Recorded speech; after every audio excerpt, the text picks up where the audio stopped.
ये तीनों के तीनों वायदे तोड़ दिए हैं।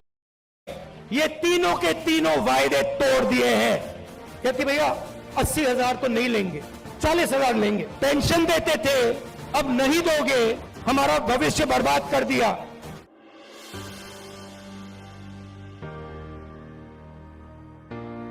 ये अग्निवीर योजना मुझे पहले समझा दो, ये है क्या? जो सेना में भर्ती होने के लिए रनिंग की प्रैक्टिस करता है वो कितने बजे उठता है? 4 बजे। और ऐसे लाखों युवा सपना देखते हैं तिरंगे की रक्षा करने का सपना। उनमें से पहले 80,000, तकरीबन हर साल 80,000 चुने जाते थे। कोई अरुणाचल जाता था, कोई जम्मू कश्मीर, कोई राजस्थान, कोई लद्दाख, कोई ठंड में, रेगिस्तान में, बारिश में अपनी पूरी की पूरी जिंदगी बच्चे, परिवार, माता पिता सब कुछ परे करके बॉर्डर पे जाके खड़ा हो जाता था। वो बॉर्डर पे खड़े होते थे, वहां पे तूफान आ जाए, बर्फ गिर जाए, गोली लग जाए, बम फट जाए, कुछ नहीं, देश के लिए अपना खून देने के लिए 80,000 युवा हर साल सेना में भर्ती होते थे। अब उनको पहले सेना क्या देती थी? सबसे पहले सेना उनसे कहती थी, देखो एक दिन ऐसा आ सकता है जब आपको हिंदुस्तान के लिए लड़ना पड़ेगा, शायद आपको शहीद होना पड़ेगा, मगर हम आपको एक बात की गारंटी देंगे कि दुनिया में सबसे बेहतर ट्रेनिंग हिंदुस्तान की सेना को, वायुसेना को, नेवी को हम देंगे। दूसरा वायदा, 15 साल आपको सर्विस मिलेगी।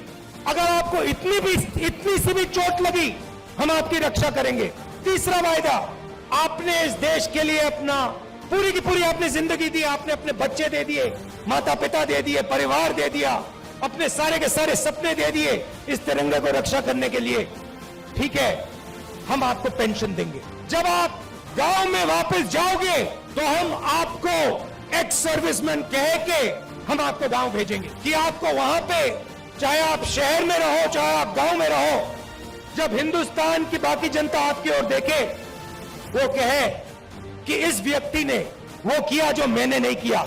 इस व्यक्ति ने अपनी जिंदगी इस देश को दी, अपना खून इस देश को दिया, अपने सपने इस देश को दिए, और इसीलिए मैं इस व्यक्ति का आदर करूंगा, इसका रिस्पेक्ट करूंगा। ये 3 वायदे हिंदुस्तान की सरकार, हिंदुस्तान की जनता अपनी सेना, अपनी वायुसेना और अपनी नेवी के हर व्यक्ति को देती। अब अग्निवीर योजना ने ये तीनों के तीनों वायदे तोड़ दिए हैं। अग्निवीर योजना क्या कहती है? उन्हीं 70,000, उन्हीं लाखों युवाओं से कहती भैया 80,000 तो नहीं लेंगे, 40,000 लेंगे। और वो जो 15 साल की बात थी, वो जो सर्विस की बात थी, उसे भूल जाओ। 4 साल बाद हम 75% को वापस भेज देंगे, निकाल देंगे। बस 25% हम रखेंगे, 25% को हम रखेंगे, बाकी को हम छोड़ देंगे। आप लोग जाइए, बेरोजगार हो जाइए। अच्छा, जो पहले हम ट्रेनिंग देते थे, जो सैनिक को तैयार करने में 5, 10, 15 साल लगते हैं, जो टाइम लगता है उसको भूल जाइए। सिर्फ 6 महीने की ट्रेनिंग की जरूरत है। 4 साल बाद घर वापसी। पेंशन देते थे, अब नहीं दोगे। तो ये वायदे नरेंद्र मोदी जी ने और बीजेपी ने तोड़े हैं। जब मैं ये बात उठाता हूं तो कहते हैं मैं सेना के विरोध बात कर रहा हूं, मैं सेना की रक्षा कर रहा हूं, मैं सेना का आदर कर रहा हूं। और भाइयों बहनों, एक और बात, जब वो युवा सड़क पे दौड़ते हैं, लाखों दौड़े, जब उन्होंने सरकार से कहा सरकार से कि भैया ये अग्निवीर योजना हमें अच्छी नहीं लगी, हम आर्मी में देश की रक्षा करना चाहते हैं, तो फिर सरकार ने क्या किया आप जानते हो?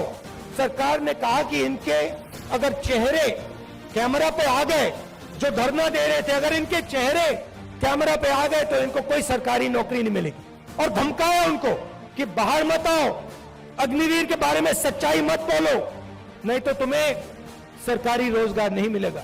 मैं चला हूं, 3,000 किलोमीटर चला हूं, वो सारे के सारे युवा मुझसे मिल रहे हैं, सारे के सारे कह रहे हैं कि हमारा सपना तोड़ दिया, हमारा भविष्य बर्बाद कर दिया। छुपाई नहीं जा सकती बात। सेना को 10% हरियाणा लोग देते हैं, आप देते हो। हरियाणा का हर युवा जानता है, अग्निवीर का मतलब हर युवा जानता है, हर सैनिक जानता है, यह सच्चाई है।